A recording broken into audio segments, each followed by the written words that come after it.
আজকে এক আমার পরিচিত সফল মানুষের হাল না ছাড়ার গল্প নিয়ে আপনাদের সাথে আলোচনা করব, যিনি বারবার ব্যর্থ হয়েও শেষ পর্যন্ত সফল হয়েছে।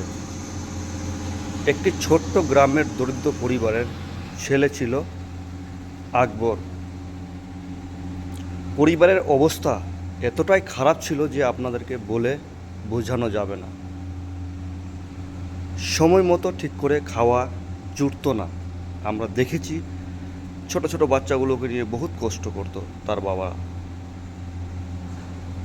ঠিক মতো না জুটায় খুব কষ্ট হতো।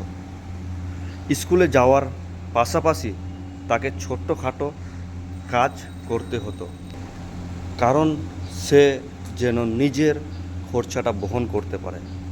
প্রথমবার একটি চাকরি পরীক্ষায় সে ব্যর্থ হলো। অনেক দূরে চাকরি পরীক্ষায় গিয়েছিল, সে ব্যর্থ হয়ে গেল। দ্বিতীয়বারও হলো, তৃতীয়বারও ব্যর্থ হয়ে গেল। এরকম করতে করতে প্রায় কয়েকবারই ব্যর্থ হয়েছে। আশেপাশে মানুষ হাসাহাসি করত, যেমন আমাকেও দেখে বা কোনো একজন পরিশ্রম করা ব্যক্তিকে মানুষ অন্য চোখে দেখে হাসাহাসি করে।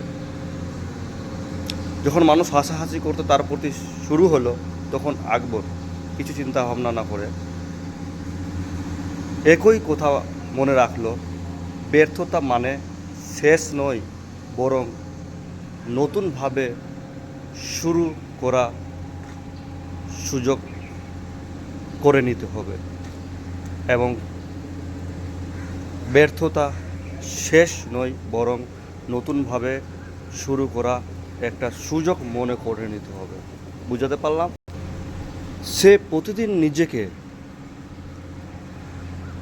ভুলগুলো খুঁজে বের করে তার প্রতি যে কমি ছিল নতুন দক্ষতা শিখত এবং কমিগুলো বের করে দিত।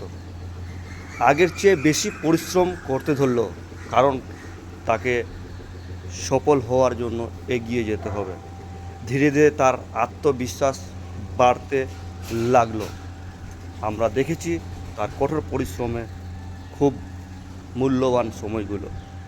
অবশেষে একদিন সে কান্তিতে চাকরি পেল, মানে ছোটোখাটো একটা জব পেল। সেই পরিশ্রম করার কয়েক বছর পরে নিজের অভিজ্ঞতা কাজে লাগিয়ে একটি ছোট্ট ব্যবসা শুরু করো। গ্রামের মধ্যে ব্যবসা শুরু করে আজ সে শুধু নিজেই সফল নয়, আরও অনেক মানুষকে কর্মসংস্থান সুযোগ তৈরি করে দিয়েছে। মানে এই গল্পগুলো শুনে গা শিরে ওঠে। সত্যি আমার জীবনে এক্সপিরিয়েন্স করা এই গল্প। যা হোক, এই গল্প আমাদের শেখায় অনেক কিছু, এবং কি এই গল্পের মধ্যে অনেকগুলো আমি পয়েন্ট মনে করি। কারণ দরিদ্রতা সফল পথে বাধা নয়। দরিদ্রতা যার তার সফলতার পথে কোনোদিনও বাধা নয়। 2 নম্বর, মানুষের নেতিবাচক কথা শুনে থেমে গেলে কখনো সফল হওয়া যায় না। মনে ভাবতে হবে প্রতিটা গ্রামেই এরকম শিয়াল অনেক থাকে, যারা নেতিবাচক কথা বলে আর যারা ভালো কাজ করে তাদেরকে পিছনে টেনে নিয়ে আসে। প্রতিটি ব্যর্থতা আমাদের 3 নম্বর পয়েন্ট, প্রতিটি ব্যর্থতা আমাদের নতুন কিছু শেখায়।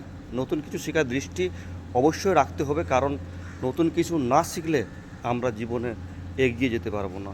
4 নম্বর, ধৈর্য, পরিশ্রম, আত্মবিশ্বাস একদিন অবশ্যই ফল দেবে, যেটা আমার মধ্যে 100% আছে। অবশ্যই ফল পাইনি, কিন্তু আশা করি পেয়ে যাব। বন্ধুরা, মনে রাখবেন, আজ আমি যেখানে আছি সেটা আপনার শেষ গন্তব্য নয়। মনে রাখবেন এটা। যদি নিজের ওপর বিশ্বাস রাখেন এবং প্রতিদিন একটু একটু করে এগিয়ে চলে যান, এগিয়ে সামনে, পিছনে তাকানো চলবে না, তাহলে একদিন আপনিও স্বপ্ন পূরণ করতে পারেন। যা হোক, বিশেষ কিছু বলবো না। এই গল্পের মাধ্যমে যদি ভালো লাগে তাহলে ভিডিওটা ভালো যদি লাগে লাইক কমেন্ট শেয়ার করতে ভুলবেন না। অসংখ্য ধন্যবাদ। আবার নেক্সট গল্পতে দেখা করব। নিজের খবর রাখবেন, নিজে সুস্থ থাকবেন, ভালো থাকবেন। জয় হিন্দ, জয় ভারত, বন্দে মাতরম।